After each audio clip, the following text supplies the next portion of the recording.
Hi everybody, this is day 188 of the Chronological Bible Reading Plan, and I will be reading the book of Jonah today.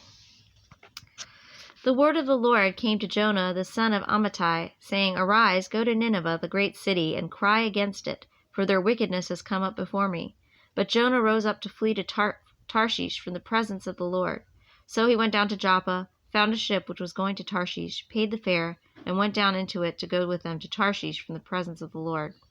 And the Lord hurled a great wind on the sea, and there was a great storm on the sea, so that the ship was about to break up. Then the sailors became afraid, and every man cried to his God. And they threw the cargo, which was in the ship, goodness gracious, into the sea to lighten it for them. But Jonah had gone below into the hold of the ship, lain down and fallen sound asleep.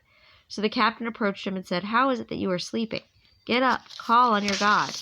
Perhaps your God will be concerned about us so that we will not perish. And each man said to his mate, Come, let us cast lots, so we may learn on whose account this calamity has struck us. So they cast lots, and the lot fell on Jonah. Then they said to him, Tell us now, on whose account has this calamity struck us? What is your occupation, and where do you come from? What is your country? From what people are you? And he said to them, I am a Hebrew, and I fear the Lord God of heaven, who made the sea and the dry land.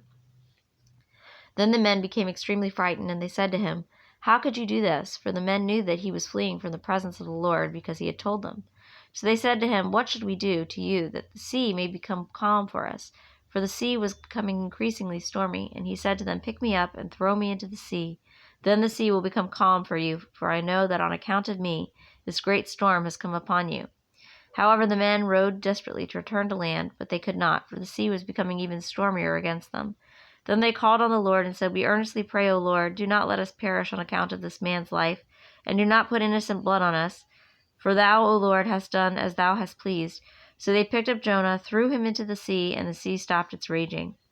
Then the men feared the Lord greatly, and they offered a sacrifice to the Lord and made vows.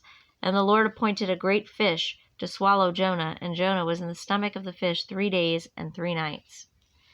Then Jonah prayed to the Lord his God from the stomach of the fish, and he said, I called out of my distress to the Lord, and he answered me. I cried for help from the depth of Sheol.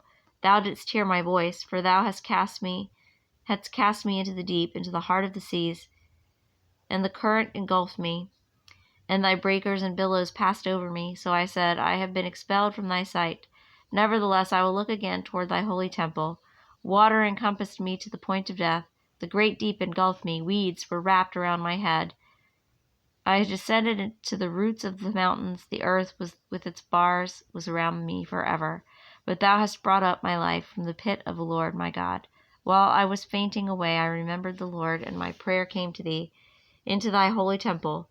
Those who regard vain idols forsake their faithfulness, but I will sacrifice to thee with the voice of thanksgiving. That which I have vowed I will pay. Salvation is from the Lord. Then the Lord commanded the fish, and it vomited Jonah up onto the dry land. Now the word of the Lord came to Jonah the second time, saying, Arise, go to Nineveh, the great city, and proclaim to it the proclamation which I am going to tell you. So Jonah arose and went to Nineveh according to the word of the Lord. Now Nineveh was an exceedingly great city, a 3-day walk. Then Jonah began to go through the city 1 day's walk, and he cried out and said, Yet 40 days, and Nineveh will be overthrown. Then the people of Nineveh believed in God, and they called to fast and put on sackcloth from the greatest to the least of them. When the word reached the king of Nineveh, he arose from his throne, laid aside his robe from him, covered himself with sackcloth, and sat on the ashes. And he issued a proclamation, and it said, In Nineveh, by the decree of the king and his nobles, do not let man, beast, herd, or flock taste a thing. Do not let them eat or drink water, but both man and beast must be covered with sackcloth. And let men call on God earnestly, that each may turn from his wicked way, and from the violence which is in his hands. Who knows, God may turn and relent, and withdraw his burning anger, so that we shall not perish.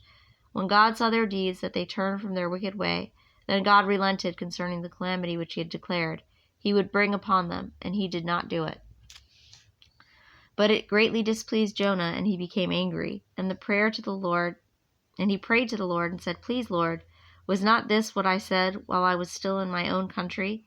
Therefore, in order to forestall this, I fled to Tarshish, for I knew that thou art a gracious and compassionate God, slow to anger, and abundant in loving kindness, and one who relents concerning calamity.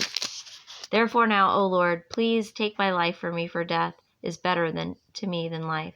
And the Lord said, Do you have good reason to be angry? Then Jonah went out from the city and sat east of it. There he made a shelter for himself and sat under it in the shade until he could see what would happen in the city. So the Lord God appointed a plant, and it grew up over Jonah to be a shade over his head, to deliver him from his discomfort. And Jonah was extremely happy about the plant. But God appointed a worm when dawn came the next day, and it attacked the plant, and it withered. And it came about, when the sun came up, that God appointed a scorching east wind, and the sun beat down on Jonah's head, so that he became faint, and begged with all his soul to die, saying, Death is better to me than life. Then God said to Jonah, Do you have good reason to be angry about the plant? And he said, I have good reason to be angry, even to death. Then the Lord said, You had compassion on the plant for which you did not work, and which you did not cause to grow, which came up overnight and perished overnight. And should I not have compassion on Nineveh, the great city in which there are more than 120,000 persons, who do not know the difference between their right and left hand, as well as many animals?